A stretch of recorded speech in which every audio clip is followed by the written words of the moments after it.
Hey guys, so you clicked on this video because you're thinking about investing in real estate. In this video, I'm going over 7 different things that you need to know before buying your first investment or rental property. If you follow these steps, I guarantee you'll have 1, better results financially, 2, less stress, and 3, know how to leverage real estate in the right ways. So let's get started. First up is knowing your financing options. There are many different ways to buy rental property. You can use cash, you can use traditional financing, you can use a hard money loan, and there are many other options too. Before buying, understand what your options are and what works best for you. First things first, you need to have steady employment, or if you're self-employed, you need to have tax returns for the last 2 years. If you don't have this stuff, it's going to be very difficult to buy unless you have all cash or you're buying under market value and renovating it. Now, if you're going to live at the house, you can actually put down as low as 3 to 5%, as well as get the best rate possible. This is called house hacking, and I definitely recommend this for all beginners. You basically live in one of the units or in one of the rooms and rent out the other rooms or other units. Now, if you're not living there, you'll probably have to put down at least 25%, and it really depends on the lender that you go with. I definitely recommend going with a 30-year fixed because the rates are super low right now. When shopping for your loan, make sure to rate shop with different lenders or mortgage brokers. That way you can get the lowest rate possible. It's good to be prepared because without the right financing, most people are not going to be able to buy a rental. It affects your cash flow, and it also affects whether or not it's a good leveraged investment. The second thing you guys need to know is how to increase the value of the home. There are so many different things that you guys can do to increase the value, and I'll define what that is right now. It's basically when you're getting a positive return on your investment.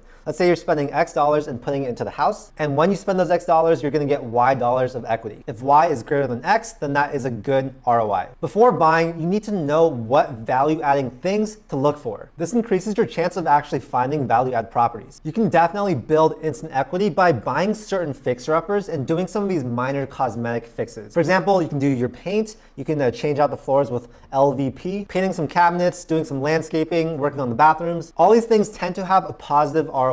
I definitely recommend assessing the area that the house is in because you definitely don't want to over renovate. Ideally, you'll want it at the median level of improvement for that neighborhood. And yeah, just don't be afraid to buy properties that need a little bit of work. It's actually really quite simple if you're doing a lot of cosmetic stuff. Now, I did this with my first property. I knew that the renovations could pretty easily be done, so I wasn't afraid to expand my search and not only look for turnkey properties. Third is you must have an emergency fund. You absolutely do not want to spend every single penny that you have on your down payment. There are a ton of other costs associated with holding rental properties that you guys might not account for. One is unexpected vacancies. Can you actually make your mortgage payments if it takes you longer than expected to find a tenant? Or what happens if there are any unexpected repairs? For example, what if you need a new roof, a new water heater, the AC or heater needs to be fixed, or there's like a major leak in the house? That's why a home inspection is so important during escrow. And that's why running the numbers is so important too. I recommend just have some of these funds ready just in case something happens, and don't have anything less than $10,000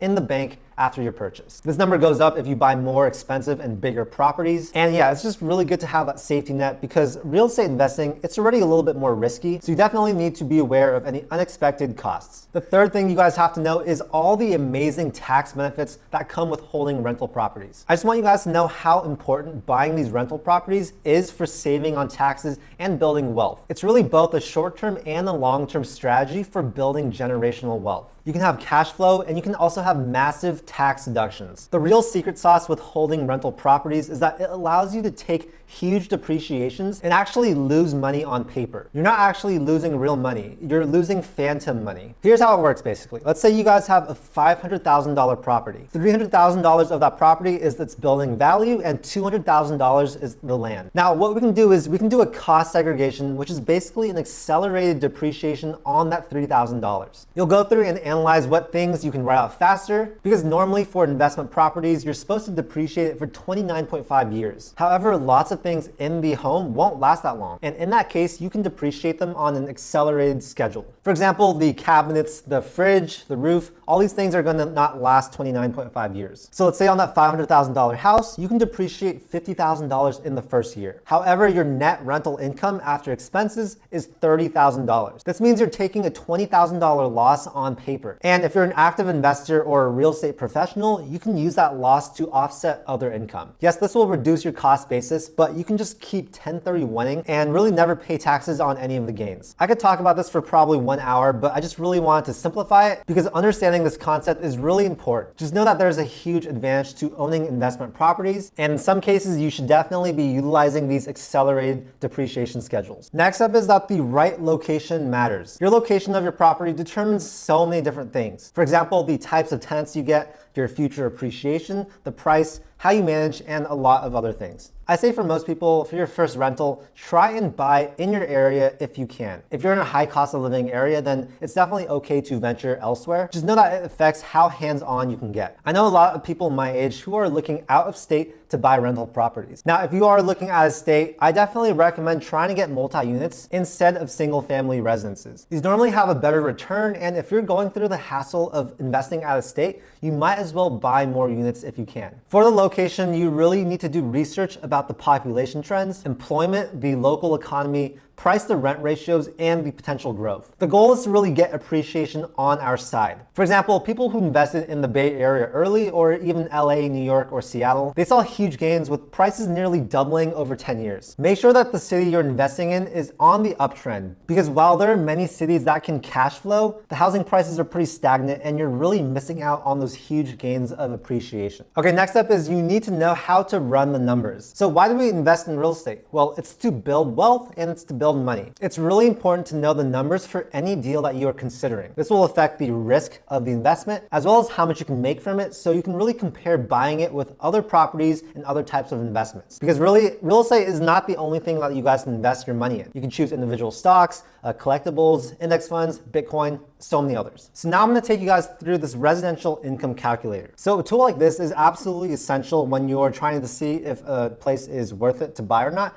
because it lets you put in a ton of different metrics, and it will actually calculate to see if it's going to be a good investment property. So here you can see we can put in the purchase price, your down payment amount. It'll also let us change the mortgage info, so you can see 30 years, which is what you'll probably do. Your interest rate, 8 is way too high. We'll start with 3. It'll calculate your monthly loan payment, and you can actually just estimate your closing costs by running something here. You can change all these different things, the vacancy rate, the number of units, your annual operating expenses. So these are all things that are going to cost you money to maintain the place. And what this calculator is going to do is it's going to calculate a bunch of different key ratios that you guys need to look at. For example, the cap rate right here and the cash on cash return right here. There are a lot of other metrics that you guys can use, but those are the two main ones that I like to look at. And there are a lot of calculators out there for free, but the whole point is just to find your projected net operating income, which allows you to calculate your cap rate as well as your cash on cash return. This lets you compare between different properties, and as you buy more and more properties, you'll have a standard or a minimum for these numbers that you want to hit. The next thing that's super important is to get a quality tenant. The difference between a good and a bad tenant is mind-blowing. When you buy a rental, that means that you're going to be a landlord, and this comes with a lot of stress. That is, unless you find a good tenant. You can either find a tenant yourself or you can hire a property manager to do so. Usually they'll take about 1 month of rent as their fee. Now, if you're doing it yourself, you can use Zillow Rental Manager, you can use Craigslist, and you can also post to social media. Posting on Zillow will actually syndicate it with a bunch of sites like HotPads and Trulia. And I only recommend doing it yourself if you're local. Otherwise, I definitely say hire someone. It's really important for someone that you trust to meet that potential tenant face to face. And definitely just don't rent it quickly to the first person who applies,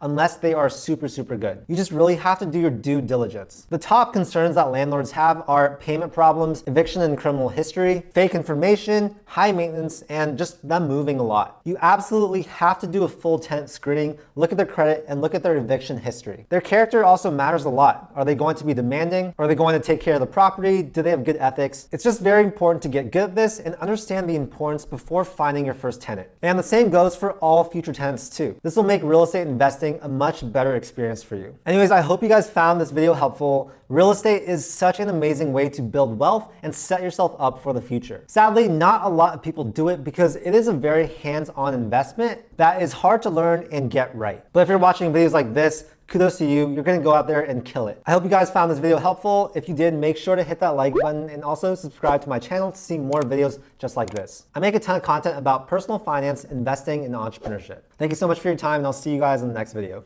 Peace.